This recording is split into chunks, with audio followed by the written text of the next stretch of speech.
For 8 long years, the little boy kept pressing his finger to his ear like he was trying to dig something out that no one else could see. Every specialist on the planet, the ones who fly private and charge 50 grand just to walk in a room, looked inside and gave the same verdict: congenital, irreversible, learn to live with it.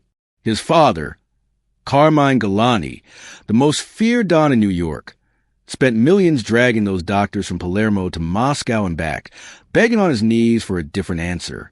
They all shrugged. Then one black waitress nobody in that house even looked at twice reached into that child's ear and pulled something out. And what came out after will make your skin crawl. Carmine Galani ran the docks in half of Brooklyn the way other men run companies. Quiet, ruthless, final. Cross him, and you didn't get fired, you got erased. But the one enemy he couldn't kill, buy, or intimidate was a silence that stole his son the night his wife Rosa died on a steel table in 2017. It happened in a private clinic on Long Island.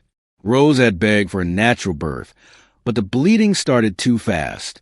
Carmine stood outside the operating room in a blood-spattered white shirt, screaming at surgeons' names like curses while nurses tried to keep him back.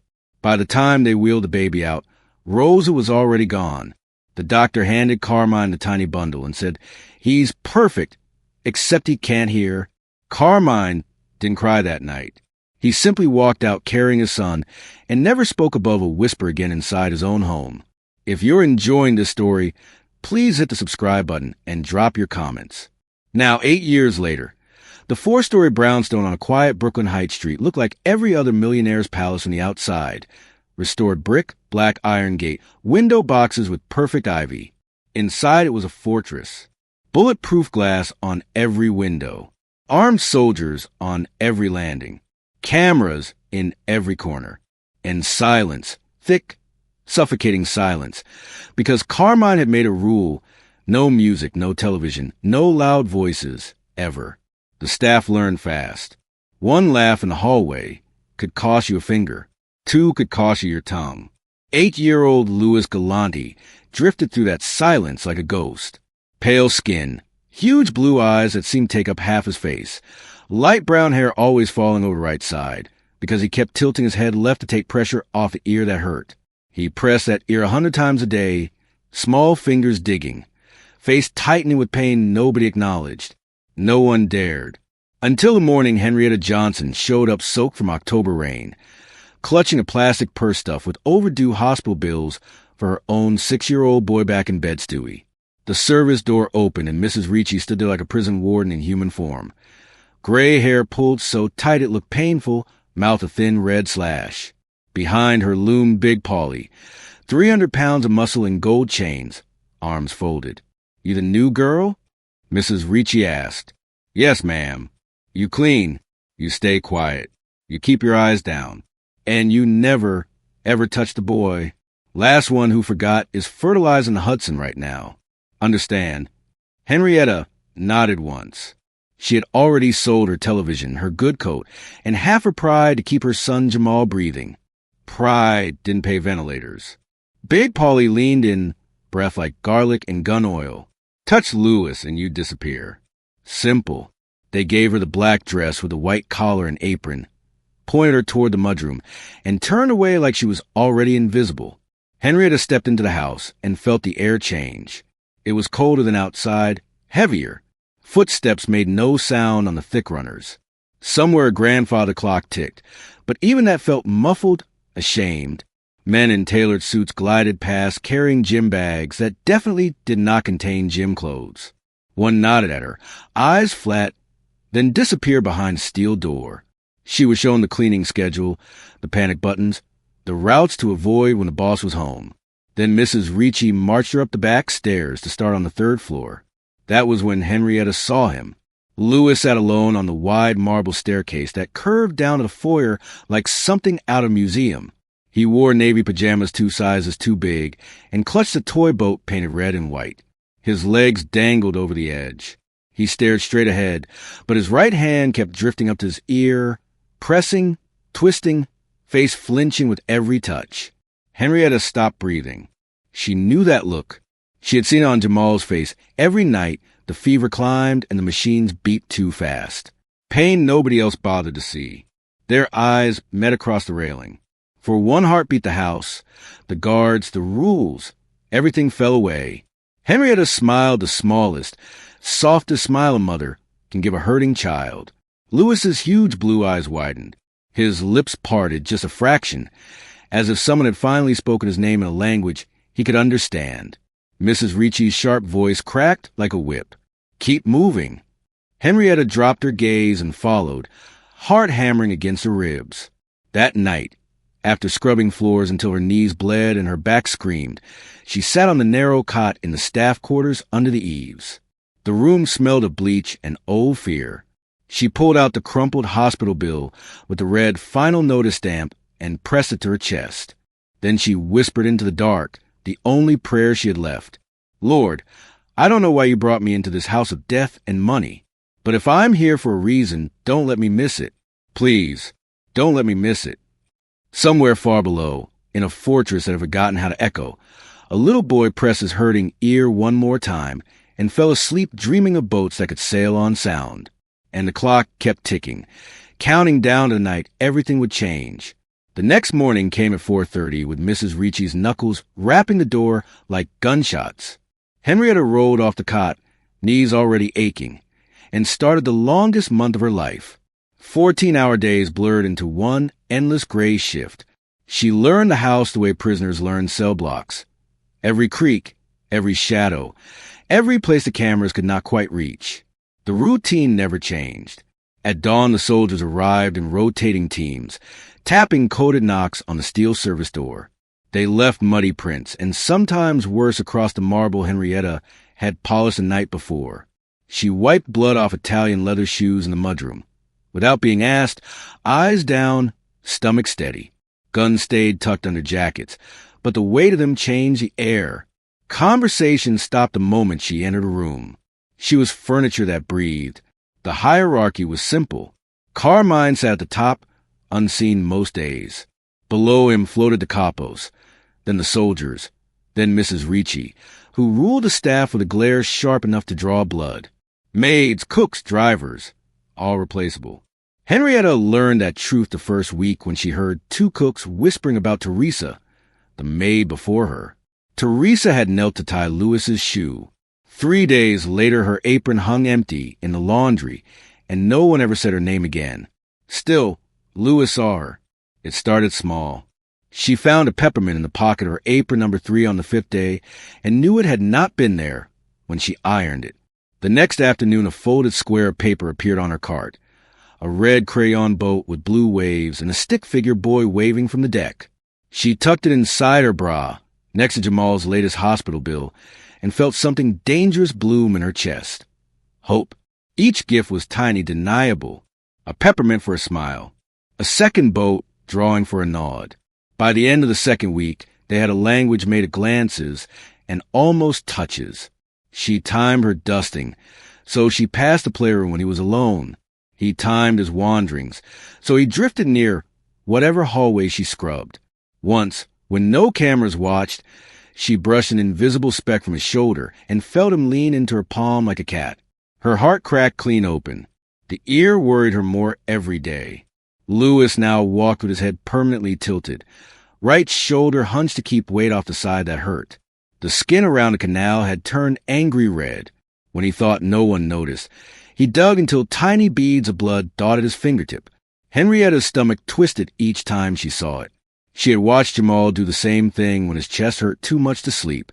Pain left marks only mothers recognized. One rainy afternoon, she emptied wastebaskets on the second floor and overheard 2 soldiers on the landing below. "Kid's never gonna hear," one laughed, lighting a cigarette. "Good for us. Boss stays half broke thinking about the boy. Never notices we skim an extra point off the docks." The second soldier snorted. "Long as the little prince stays deaf, the king stays tame. Works for me." Henrietta froze behind a potted palm, mop handle slick in her grip. The words sank into her like ice water. She finished her route and kept moving, but the laughter followed her all the way to the service stairs. 3 days later came the file. She was cleaning Carmine's private study while he was in Jersey. The room smelled of leather and gun oil. She dusted the desk, careful not to shift papers, when a drawer stuck. She tugged gently and a thin manila folder slid out with it. The tab read Lewis Medical 2019. Hard hammering. She flipped it open. A single page in Italian, dated Palermo. Large impacted cerumen with possible foreign body.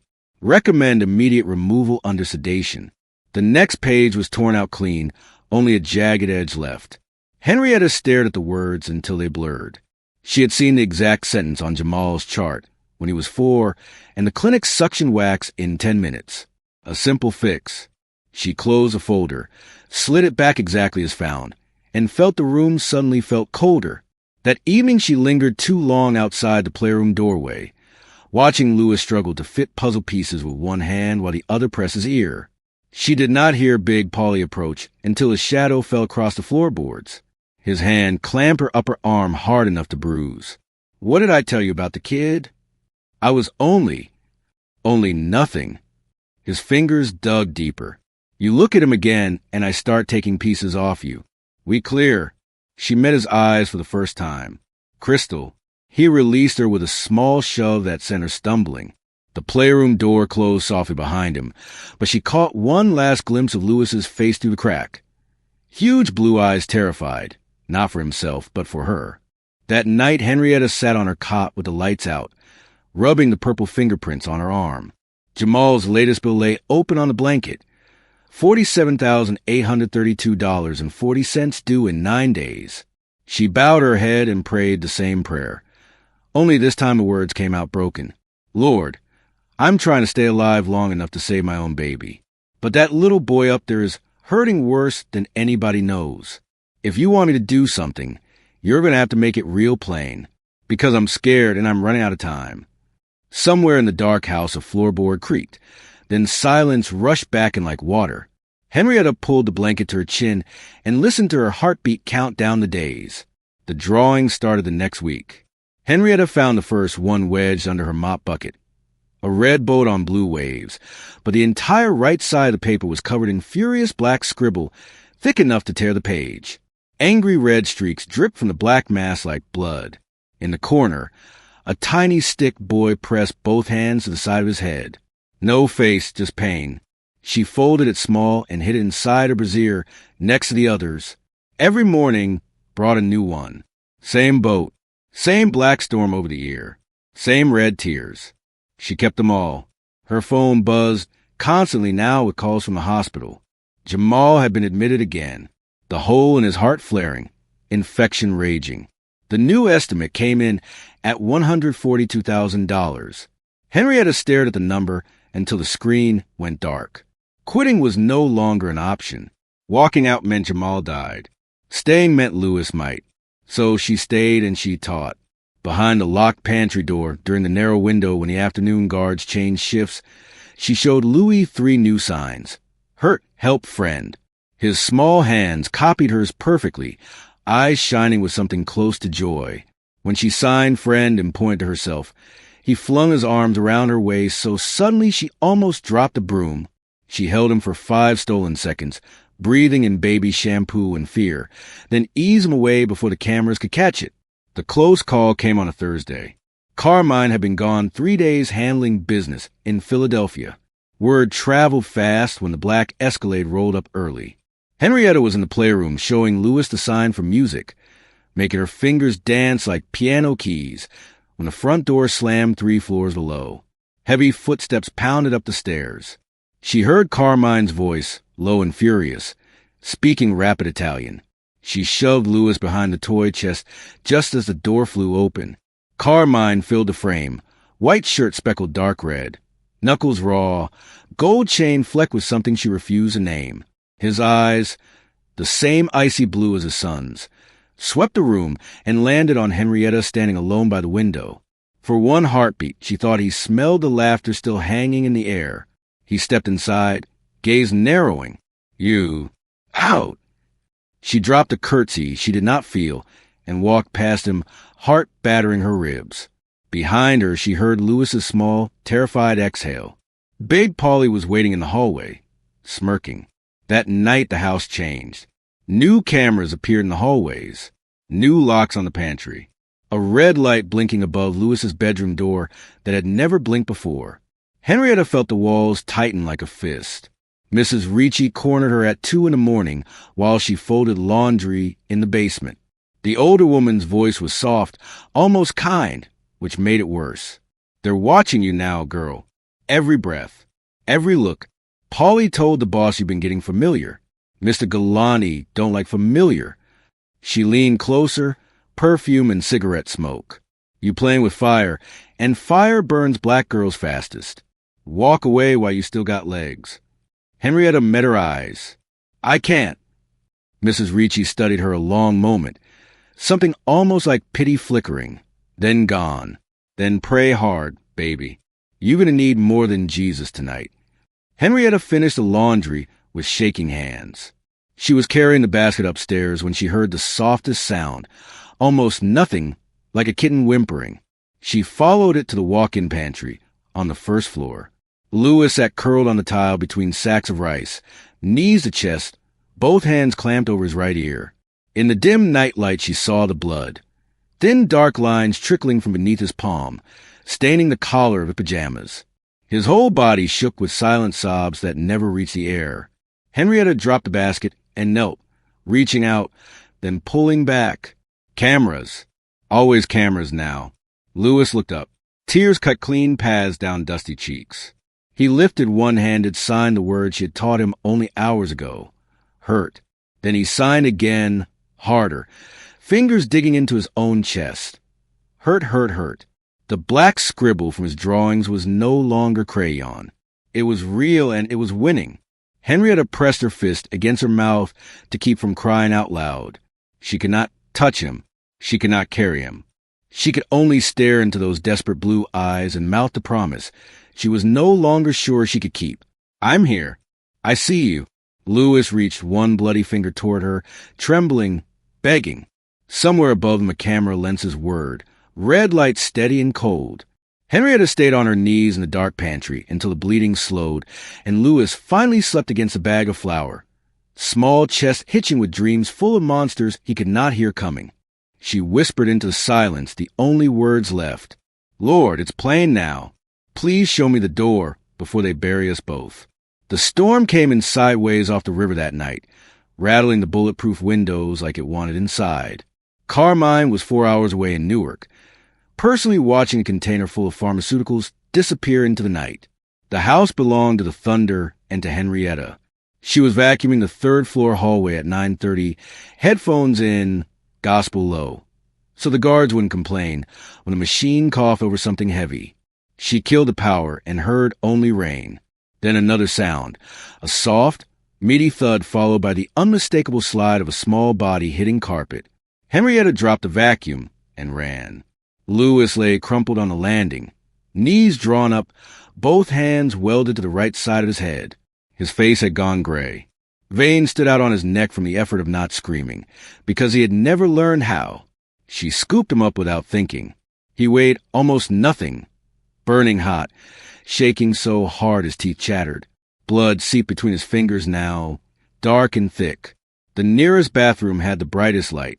She kicked the door shut, flipped the lock, laid him on a marble counter like he was made of glass. Hold on, baby. Hold on. She tilted his head toward the vanity bulbs and gently pulled his hands away. The sight stole her breath. Deep in the canal, something black and wet and swollen completely filled the space, glistening like wet coal. The skin around it was angry purple, split in places, pus and old blood crusting the edges. It pulsed with his heartbeat. Henrietta's mind flashed to her nephew Kian, age 5, same exact blockage. 10 minutes at the Flatbush Clinic, a plastic syringe of warm water, and Kian had turned to her laughing. Annie, I hear the ice cream truck. 10 minutes. This had been growing for years. If you love stories where everyday people risk everything for a child, hit that like button right now and subscribe so you never miss what happens next.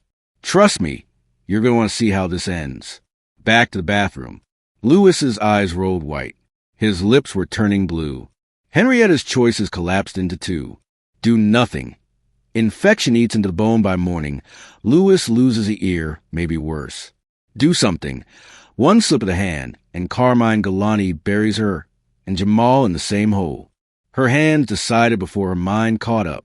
She raided Carmine's private stash in the study, a bottle of 100 proof vodka older than Lewis. She poured it over nail scissors and the long tweezers from a manicure kit, whispering the whole time, "Lord, you brought me here. You opened my eyes that were supposed to stay shut. If this ain't the door, close it now. If it is, steady these shaking hands." Lewis watched her with fever-bright eyes, trusting in a way that broke her heart clean in half. She knelt, so they were eye level. Signed slow. "I can make the hurt stop." He nodded once, tears spilling. She worked fast, swabbed the outer ear with vodka, angled the tweezers, slid them in until she felt resistance. The mask was hard as tar, sticky, alive with infection. She hooked gently, pulled. Lewis's whole body went rigid. She paused, whispered, "Breathe, baby," then pulled again, slow, steady. It came free with a wet pop. A black, glistening lump the size of a walnut landed in her palm, threaded with yellow pus and old blood. The smell hit, like spoiled meat. Lewis's mouth flew open. A sound came out, raw, hoarse, perfect. He gasped, loud enough to echo off tile. His eyes went huge. He touched his throat, felt the vibration, and laughed, a rusty, disbelieving hiccup of joy. "Water," he croaked, pointing at the faucet with wonder. "Water drip." Henrietta sobbed once, pressing her chest, felt his tiny arms lock around her neck like he would never let go. 10 perfect minutes. She turned the faucet on and off just to watch his face light up at every new sound. He laughed again when the toilet flushed. He whispered, "Henrietta," and the name sounded like church bells. She was drying his tears with toilet paper, whispering, "You did so good, baby, so good," when the front door downstairs slammed hard enough to rattle the mirror. Boots on marble. Many boots. Carmine Galani was home early. Lewis froze. Henrietta's heart stopped. Heavy footsteps started up the stairs, taking them 2 at a time. The footsteps reached the 3rd-floor landing in seconds. Carmine Galani filled the bathroom doorway like a storm front. Coat dripping rain, shirt still flecked with someone else's night, eyes wild from the drive, and whatever he had just finished in Jersey. He took in the scene in one heartbeat. Henrietta on her knees, tweezers in one bloody hand, a black lump on the marble between them, his son's cheek smeared red, the maid's lip already swelling. His hand moved before thought. The backhand lifted Henrietta clean off the floor and sent her crashing into the towel rack. Pain exploded across her face. The metallic taste of blood filled her mouth. Then the scream cut through everything. "Papa, stop!" Carmine froze mid-breath. The voice was small, hoarse, cracked from 8 years of silence. But it was real. It came from his son's mouth. Lewis stood between them, arms out like a shield, tears streaming, chest heaving with the effort of that single, perfect sentence. Carmine's knees buckled. He dropped hard, arms reaching. Lewis ran into them, burying his face in his father's wet coat. Carmine clutched him so tight the boy squeaked, huge sobs, tearing sobs, ripping out a man who had not cried since the night Rosa died. "Lewis, Mo Dill, you spoke." His hand shook as he cupped the small face, searched the blue eyes, touched the throat that had just made sound. "Say it again. Say anything." Lewis tried. His voice was gravel and honey. "Papa, she fixed me." Carmine's gaze snapped to Henrietta, still crumpled against the wall, blood dripping from her chin onto the white apron. The miracle and the terror collided inside him. Joy tried to rise. Old instinct crushed it. He rose slowly, cradling Lewis against his chest. "Polly, Vin, take her downstairs. Quiet room. Now!" 2 soldiers appeared instantly, guns drawn but pointed low. Rough hands yanked Henrietta to her feet. Zip ties bit into her wrists. Lewis twisted in his father's arms, kicking, screaming now with everything he had just discovered. "No. Papa, please. She helped me. Don't hurt her." The raw plea tore Carmine in half. He pressed Lewis's face into his shoulder to muffle the sound that was both salvation and accusation. "Shoo, Piccolo. Papa has to fix this." Lewis fought harder. She pulled the dark out. "I hear you now. I hear you. Every word was a dagger in Carmine's chest, but the sight of blood on his son's cheek and on the maid's hands overrode everything. In his world, blood on a child meant only one thing: threat. The soldiers dragged Henrietta past them. She did not struggle. She looked back once. Louis reached toward her with both small arms, mouth open in a silent wail that was no longer silent. Carmine turned away, so he would not have to see her eyes. They took the service stairs down, past the kitchen, past the wine cellar, to the steel door at the far end of the basement corridor. The quiet room, soundproof, no windows, one drain in the floor. They shoved her inside. The door clanged shut. Darkness swallowed her. Henrietta slid down the freezing wall until she sat on concrete. Blood dripped from her lip onto her folded hands, now locked together with plastic ties. The only light came from a thin red bulb above the door, the same color as the camera that watched everything. She tasted copper and fear. Upstairs, a little boy who could finally speak was screaming her name over and over, voice breaking on every syllable. Down here, down here. She could not hear him. The room had been built for exactly that. Henrietta closed her eyes and waited for footsteps that would end in a single gunshot. She whispered into the dark anyway. Lord, I did what you showed me. If this is the price, I'll pay it. Just please let Jamal live. And let Louis keep the sound you gave him tonight. The red bulb stared back, unblinking. Somewhere far above, Carmine Galani sat on the bathroom floor, holding his miracle and trying to understand why it felt like punishment. Carmine carried Louis to the boy's bedroom himself, the child's arms locked around his neck, voice already hoarse from begging. He tucked him in, kissed the forehead that no longer burned with fever, and promised in a whisper, Papa will fix everything, Tesoro. Sleep now. Louis's eyes fluttered shut the instant his head touched the pillow, exhausted from pain and wonder, and the first real world rushing in all at once. The house settled into uneasy quiet. Rain still lashed the windows. Guards stood post with new tension in their shoulders. Carmine went to his study and locked the door. He needed proof. Proof the maid had done permanent damage. Proof the blood on his son's face meant exactly what his instincts screamed. Proof he could still trust the people who had eaten at his table for 20 years. He pulled every medical file on Louis from a fireproof cabinet. Thick folders from New York, London, Zurich, Tokyo, Palermo. Years of scans, tests, invoices in the millions. He sat under the green banker's lamp and started with the oldest. At 3:17 a.m. he found it. A thin report dated June 2019. Palermo Pediatric Yeni Clinic. The cover page was stamped in red. Consultation paid in cash, 800,000 euros. Inside, one sheet of paper, written in neat Italian. Large foreign body impaction with denser rumen, completely occluding right external auditory canal. No evidence of congenital nerve damage. Recommend immediate removal under brief sedation. Procedure risk minimal. Expected outcome, full restoration of hearing. Carmine's pulse thrummed at his ears. He turned the page. Handwritten in black ink, in the unmistakable cramped scrawl of his consigliere, Uncle Frankie. Do not cure the boy. A grieving, distracted boss is a controllable boss. The longer he searches for miracles, the longer we run the streets without question. Burn after reading. The note was dated 2 days after the report. Carmine stared until the words burned holes in the paper. 8 years. 8 years of private jets and false hope, and money hemorrhaged into pockets he had trusted. 8 years his son had lived in silence because the man he called brothers decided a broken father was easier to steer than a whole one. The rage that rose in him was not hot. It was arctic, surgical, absolute. He did not reach for the gun in the drawer. He took the file, only the file, and walked.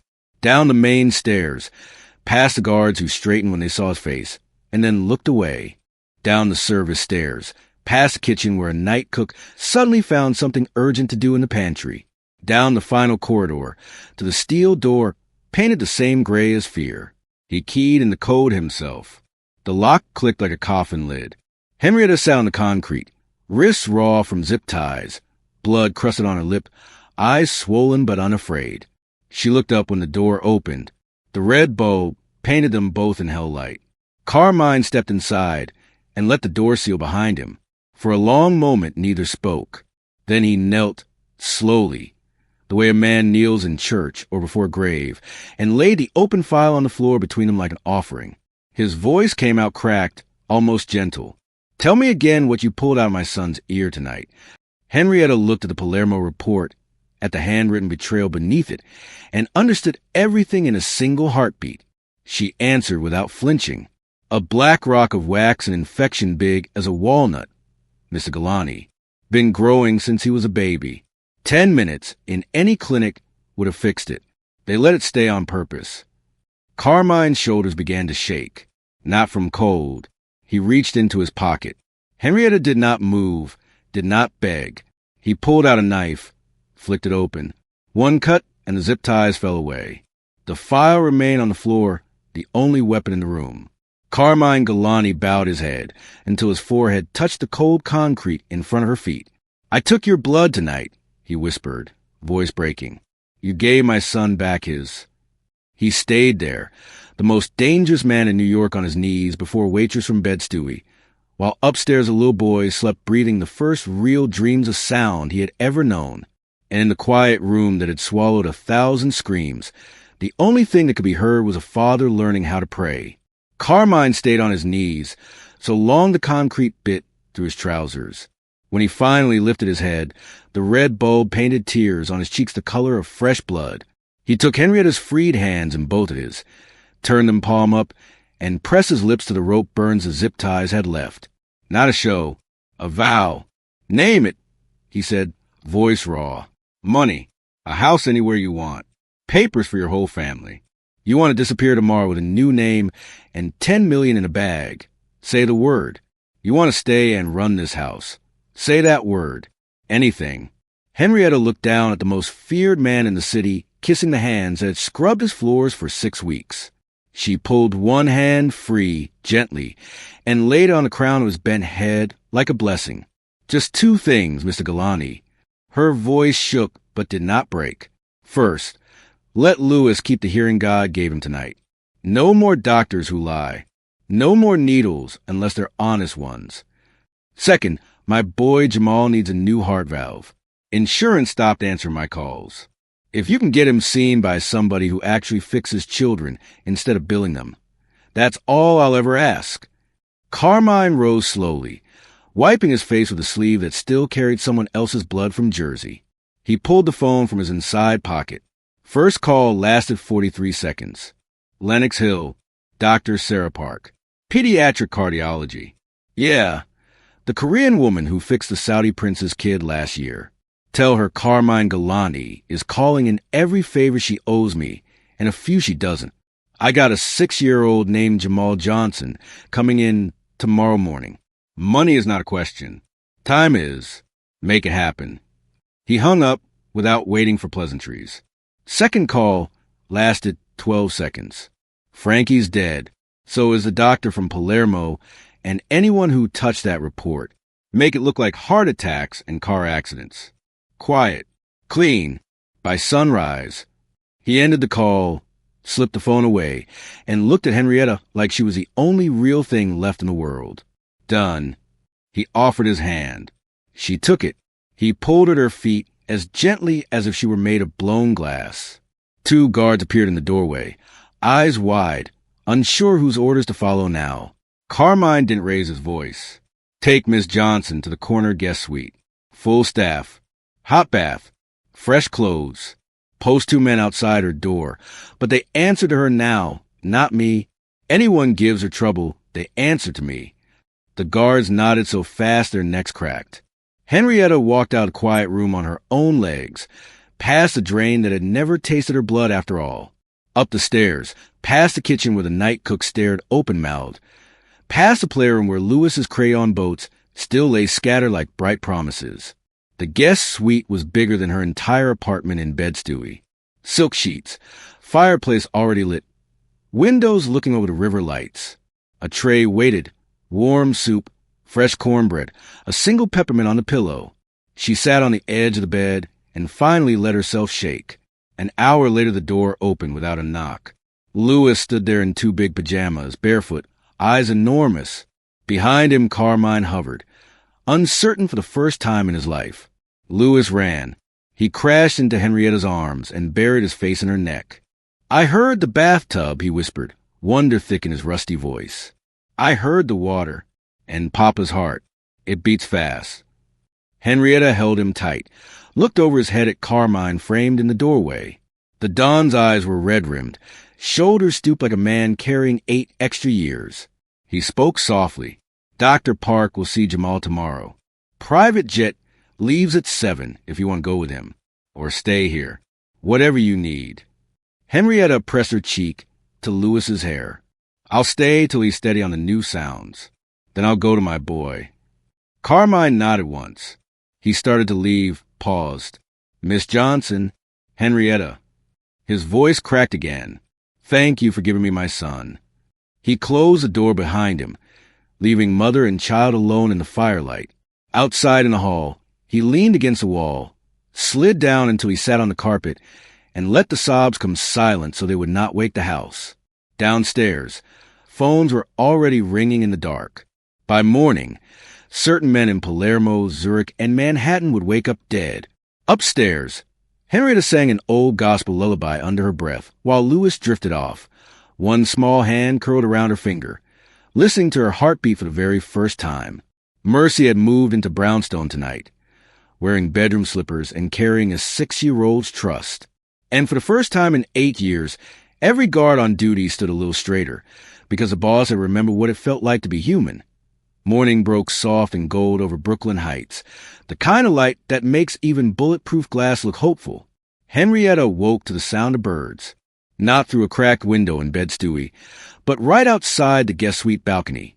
Sparrows arguing on the gutter, a gull screaming over the river. She lay still, letting the noise wash over her like baptism water.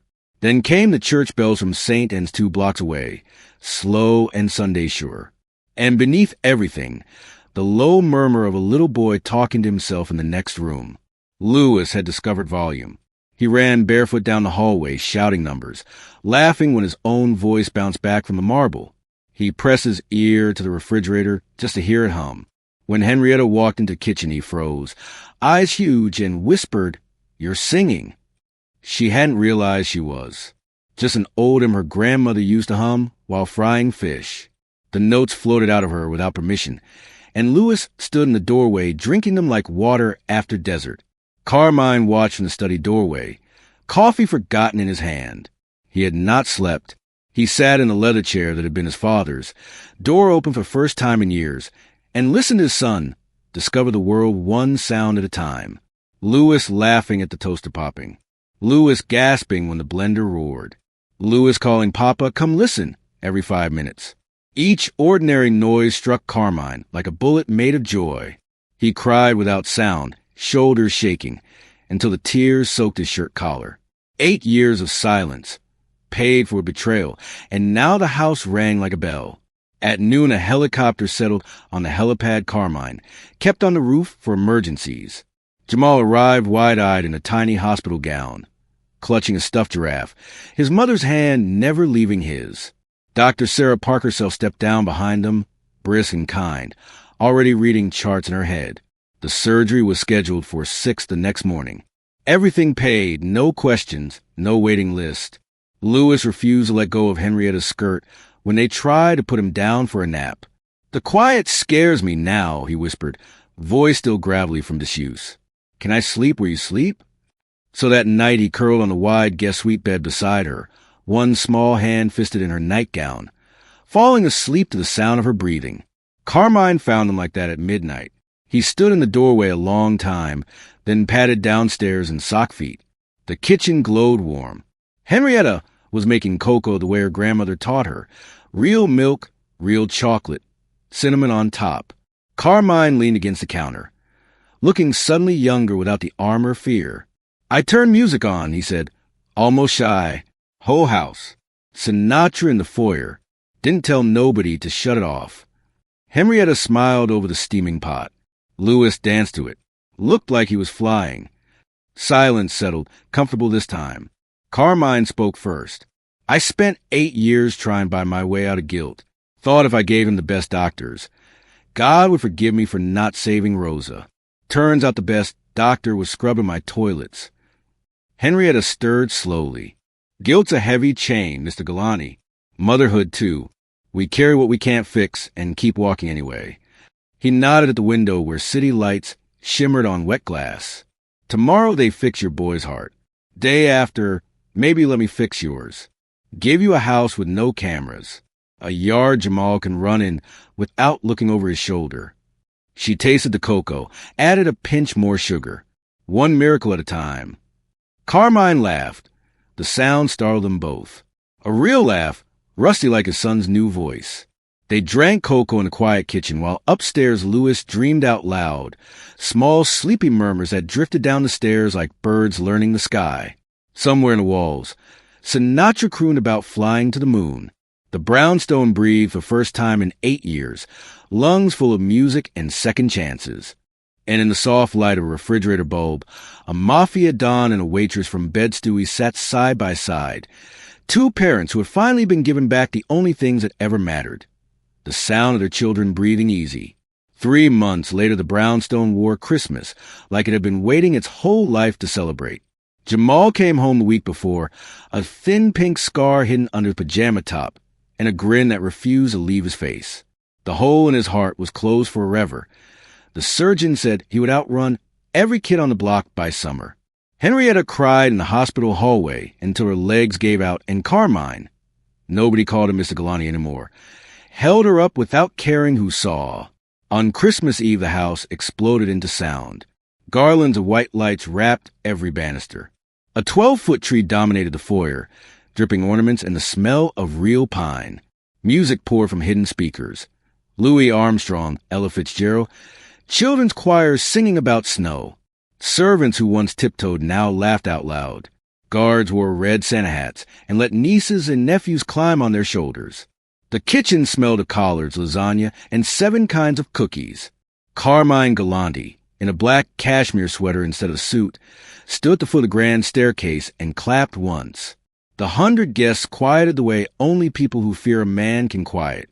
Louis climbed onto a chair beside him, no longer tilting his head. Cheeks round with new weight and new words. At 8 years old he was still small, but his voice carried clear across the marble. He raised a glass of sparkling apple cider with both hands. "To Miss Henrietta," he said, turning to find her in the crowd, eyes shining, who pulled the dark out of my ear and gave me the whole world to hear. A cheer went up so loud the chandeliers trembled. Henrietta felt tears slide hot down her cheeks while Jamal tugged her sleeve and whispered, "That's you, Mama."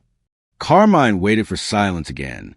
When it came, his voice was soft thunder. "From tonight forward, Henrietta Johnson and her son Jamal are family. Not staff, not guests, family. Anybody in this room, on these streets, or on this planet who lays a finger on them answers to me. And I won't be gentle." He didn't raise his voice. He didn't need to. Every man present felt the temperature drop 10 degrees, and knew certain names had already stopped breathing weeks ago. Later, when the party spilled into every room and the children had sugar in their veins, Carmine slipped away to the study. He carried the last piece of the past. The manila folder marked Louis Medical 2019. He opened the fireplace screen, laid the file on the burning logs, and watched the edges curl black. The lies turned to ash. The handwritten note from his dead consigliere flared orange, then vanished. Behind him the door creaked. Henrietta stood in the doorway, apron swapped for a red dress someone had bought her, arms folded, watching the past burn. Louis and Jamal raced past her legs chasing a remote-controlled truck, shrieking with laughter that bounced off the ceiling and filled every corner of the silence once owned. Their voices overlapped, tangled, rose, pure, fearless noise. Carmine turned. For once he had no orders, no threats, just eyes that looked almost shy. Henrietta walked him to the fire, stood beside him while the last corner of the folder glowed and died. She spoke so only he could hear. "Thank you for using broken people to fix broken people." Carmine swallowed hard, nodded once. From the hallway came the crash of toy trucks and 2 little boys arguing happily over who was louder.